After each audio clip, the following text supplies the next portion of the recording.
Mercator danes oddaja Varuhu za varstvo konkurence svoj odgovor na njegov povzetek relevantnih dejstev in predvsem prilagamo tudi 3 ekspertna mnenja, 2 predvsem pravna in 1 ekonomsko-poslovni.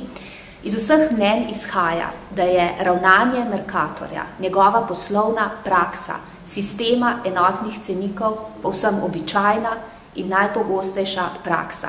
Ta sistem ne omejuje konkurence, saj ne gre za omejevalna dejanja, ne gre za omejevanje, preprečevanje in izkrivljanje konkurence.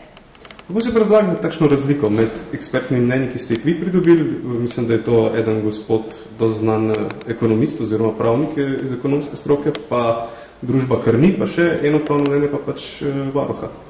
Res je, da morda konkurenčno pravo v našem prostoru do sedaj ni bilo najbolj aktualno. Gre pa tudi za morda tistim, ki ne delajo v trgovini, nekoliko tuja, strokovna vprašanja, ki jih poskušamo skozi ta strokovna mnenja in tudi lastno razlago uradu pojasniti, za kakšne običajne prakse v dejavnosti trgovine gre. Mercator meni se tle predstavlja vedno kot, ali pa imam občutek, da vi želite predstaviti problem, kot da je Mercator neka žrtev ali pa plen v rokah bivše ali pa odhajajoče vladne koalicije, oziroma da je tudi nekje tle, bom rekel, neke negativne prizvoke dobila družba iz te strani, pač, ker vemo, da je gospoda varuha nastavila le ta odhajajoča koalicija.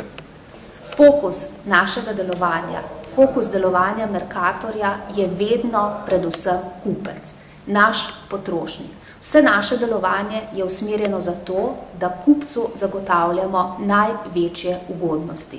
Seveda gre naša skrb tudi temu, da je vsako naše poslovanje zakonito v skladu s slovenskim pravnim redom in tudi evropskim pravnim redom, katerega del smo.